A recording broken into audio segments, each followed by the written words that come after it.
Okay, hi everyone, and we're into the final part of this workshop. So, in this final section, I'm going to talk about Blackness in theory and how Blackness has been theorized in the 20th century. And I'd say this is a really important these concepts are really important to get on top of early in the course, because the more you can kind of utilize and apply some of these theories to the text that we're reading, I think the richer our analysis will be. And I'd also really highly recommend using some theory in your essays, because I think that will really give it a strong kind of foundation for your discussion.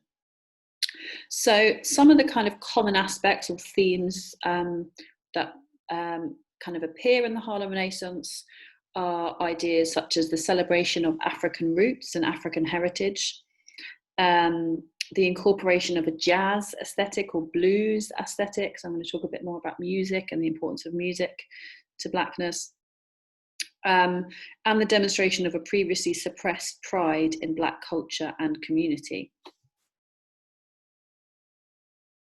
So first, I'm just going to talk through very briefly this very famous section from Du Bois, from The Souls of Black Folk.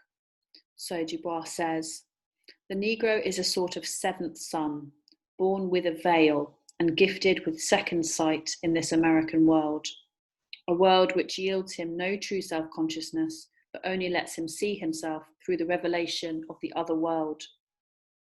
It is a peculiar sensation, this double consciousness, this sense of always looking at oneself through the eyes of others, of measuring one's soul by the tape of a world that looks on in amused contempt and pity. One ever feels his two-ness, an American, a Negro, two souls, two thoughts, two unreconciled strivings, two warring ideals in one dark body, whose dogged strength alone keeps it from being torn asunder." So hopefully this section from The Souls of Black Folk will be familiar to you. It's Du Bois' kind of explication of this idea of double consciousness. And this is a really crucial kind of theorizing of Blackness at the beginning of the 20th century, of the sense of a doubleness, of seeing yourself both as a Black person, but also as white people see you, and having this dual identity in some ways, or being split apart. So I just want you to kind of be aware of this really important theory. You know, you might want to keep returning to it. There are certain kind of positives potentially within this theory. So there's a kind of extra sense of consciousness that you have if you're Black, because you are able to almost see beyond what most white people could see. But there's also clearly negative issues here of feeling like you are split apart, divided, and not having a sense of unification in your identity. So we'll come back and look at this more in the seminar, but it's a really important theory, probably the most important theory, I would say, that you should be aware of at the beginning of this course. So I'm now going to talk a bit about music and the importance of music to Black theory. And this is a quote from Frederick Douglass, who was a slave and then was freed, and he wrote his autobiography, which was a really important kind of slave narrative in the 19th century. And so Douglass says, "I've often been utterly astonished since I came to the North to find persons who could speak of the singing among slaves as evidence of their contentment and happiness. It is impossible to conceive of a greater mistake. Slaves sing most when they are most unhappy. The songs of the slave represent the sorrows of his heart, and he is relieved by them only as an aching heart is relieved by its tears. At least such is my experience. I've often sung to drown my sorrow, but seldom to express my happiness. Crying for joy and singing for joy were alike uncommon to me while in the jaws of slavery. The singing of a man cast away upon a desolate island might be as appropriately considered as evidence of contentment and happiness as the singing of a slave. The songs of the one and of the other are prompted by the same emotion." So the comparison here to being on a desert island as being in slavery, I think, is an interesting one, because slavery is often seen as a kind of sense of there's a kind of sense of commonality, I suppose, that people might generally perceive slavery to have, as you're kind of in bondage, but you're in bondage with your brothers and sisters. Whereas here, Douglas is really articulating a kind of concept of slavery as being very isolating. The singing of a man cast away upon a desolate island. So there's a real sense of kind of alienation that we get through this. But the reason I bring this to our attention is because of this idea of singing, and singing not for happiness or for joy, but as a kind of relief and a sense of it's just essential to sing under these circumstances. And so music then becomes a hugely important as an expression of Black experience. And here we've got Eva Lennox Birch, who says Black music can be traced to the field holler, the African call and response that enabled field workers to communicate or acted as a verbal autograph. The slaves also developed work songs that eased the burden of communal labour. So again, what's interesting about this quote is we had this kind of interesting tension between the communal, so the communal labour, sense of community within the slaves, but also this idea of the song, the call and response, as a verbal autograph. And if we think about what an autograph is, it's a signature, right? So it's something that distinguishes you from everyone else. It's something that makes you unique, or it should do. So a kind of form of singing that's a verbal autograph is therefore a sense of kind of singularity amongst the crowd. So slaves would kind of develop their own unique singing voice as a way to prove, I suppose, their unique identity. So they didn't want to be seen as kind of one of many. They wanted to be individual in a system that didn't allow them to be, obviously. So there's an interesting tension there that I think we can think through a bit more in terms of the sense of individualism and community that we see in Black artistic expression. And then I was going to play a very short section from Bessie Smith, but maybe I'll let you do that on your own. So Bessie Smith, very famous in the early 20th century, is a blues singer. And blues, you know, really does come out of this, of the kind of epoch of slavery. So just think through the emotion of the blues, the kind of intellectual, there's a lot of kind of repetition and questioning in blues music, which I think is very interesting to think through. So I'd recommend watching that clip. And then, yeah, what I'll come on to talk about next is jazz. So jazz, very important in the early 20th century, a kind of really radical experimentation with music that came out of Black culture. So as an urban development of the blues, jazz incorporated marching band music, ragtime, opera, and other European forms, such as the tango, while maintaining African rhythms and the oral and folk traditions of the plantations. So jazz is a really interesting kind of mixture. It's a real kind of melting pot of all these different kinds of forms of music from across the globe. So the blues sprang out of and communicated the experience of the slave community.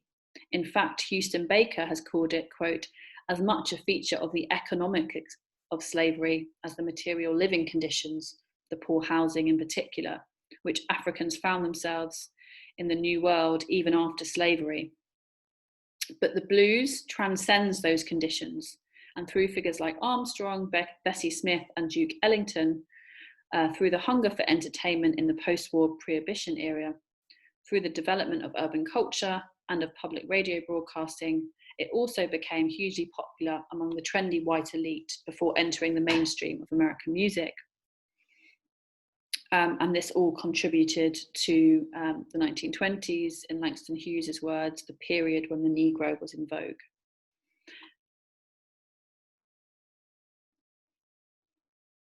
So again, this is from Langston Hughes, The Negro Artist and the Racial Mountain, which was published in 1926. So he says, let the blare of Negro jazz bands and the bellowing voice of Bessie Smith singing the blues penetrate the closed ears of the coloured near intellectuals until they listen and perhaps understand. Jazz to me is one of the inherent expressions of Negro life in America, the eternal tom-tom beating in the Negro soul, the tom-tom of revolt against weariness in a white world, a world of subway trains and work, work, work, the tom-tom of joy and laughter and pain swallowed in a smile. So again, a really wonderful, beautiful quotation from Hughes here.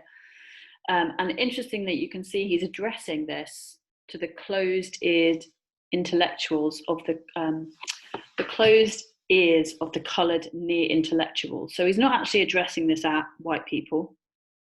He's addressing this really to people like Du Bois, who at the time hadn't yet recognised the value of the blues and jazz, because it was still so new and it was seen as kind of not high art. I suppose it was seen very much as kind of low down. It was coming from the nightclubs, so people didn't value it in the same way. A little bit like now the way that rap music still isn't very valued because it's seen as something that's kind of too commercialised, perhaps.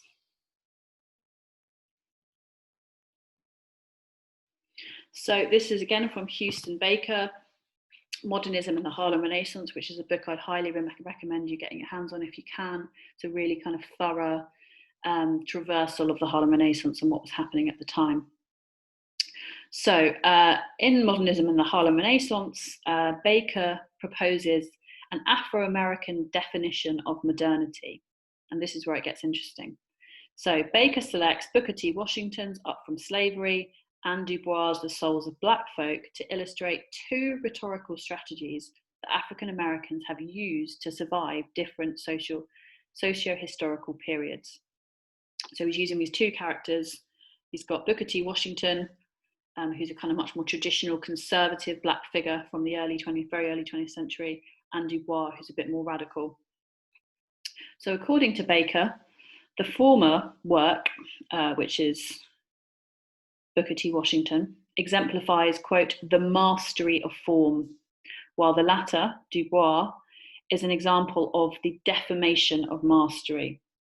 And these are kind of two key terms that come out of Baker's work: an idea of mastery and an idea of deformation of mastery, so kind of deconstructing mastery.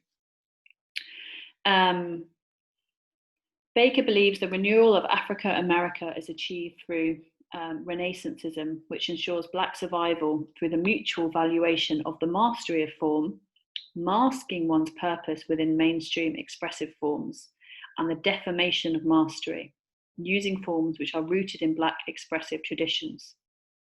So what Baker's saying here is that these two kind of approaches have been used in Black artistic expression. One is to mask your purpose and to use kind of mainstream expressive forms. And the other one is to use much more radical forms, which are actually rooted in Black expression. So we might think about, if you're going to write a sonnet as a Black writer during the Harlem Renaissance, then you're kind of masking your purpose, your radical politics, within a very traditional form of writing. But if you're going to use something like a jazz aesthetic, which is what Langston Hughes later did, then you're actually kind of you're kind of destroying the idea of mastery. So you're deconstructing it. You're saying that these kind of Black expressive traditions are as valuable as traditional forms.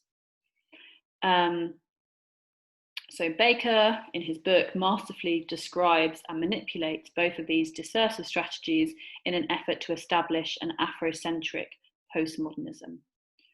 And just to say, you might have studied modernism last year. I think it's really important that we kind of make sure the Harlem Renaissance is seen as a version of modernism, which it was.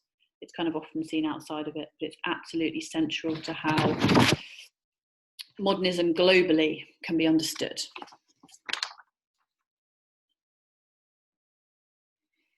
Okay, and I'll just finish with this quote from Fred Moten, who's a current academic in the US. He's got a book called In the Break, The Aesthetics of the Black Radical Tradition, which again I'd recommend, although it's quite dense. And here he's talking about what jazz music means. So jazz, as such a production, is such radically ensemblic, radically improvisational objection.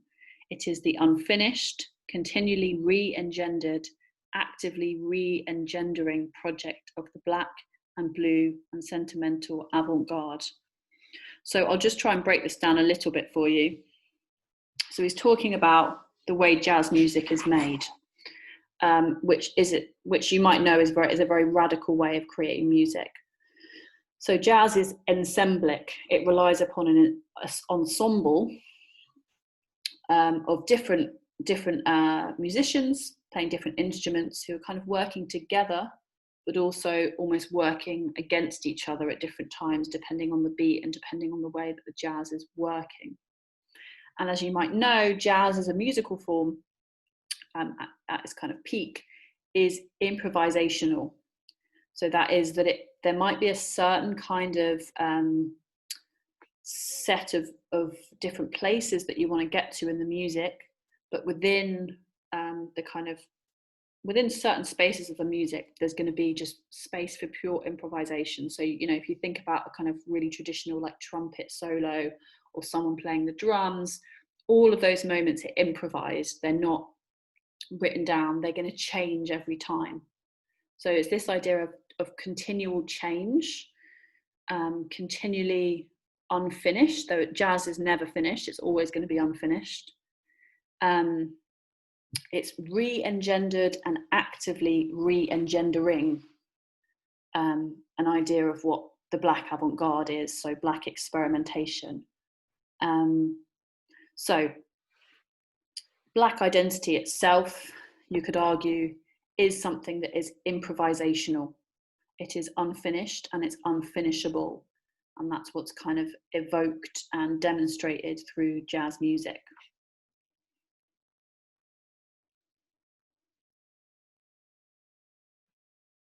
I've got another quote by Moten, but I'll let you read that and pause it if you'd like to. It's quite complex again. But some final thoughts about the Harlem Renaissance before our seminar. So we might want to think in Harlem about the relationship between Blackness and spectatorship. So what does it mean if you're a Black performer on stage, if you're performing to a kind of mixed audience or also to a white audience? How does that change your sense of what being an artist is, perhaps? The relationship between subject and object in Harlem. So subject being the self and object being anything around you. But if you think again about musical instruments, the kind of symbiotic relationship between the musician and their instrument, I think is an interesting one. Also the performance or performativity of Blackness. So we've talked a lot about how Blackness has been constructed, but it's also being performed continually. So it's kind of knows itself to be a performance of some kind. It's not, is there something inherent about Blackness that we can articulate, or is it always a kind of continual change, continual performance? As I've just explored with Baker, the idea of mastery or deformation of mastery. And when you're looking at those poems, for example, in the New Negro collection, you can see how those ideas are articulated through mastery and deformation of mastery. And also just to think about how the figures of the Harlem Renaissance think through and contend with their own history. So how do they see themselves in relation to their history? How do they re-articulate their history? And how do they kind of reclaim their own history that's kind of been stolen from them in many ways? Okay, so maybe just think about those couple of other areas, and I'm looking forward to seeing you in our seminars. Thanks.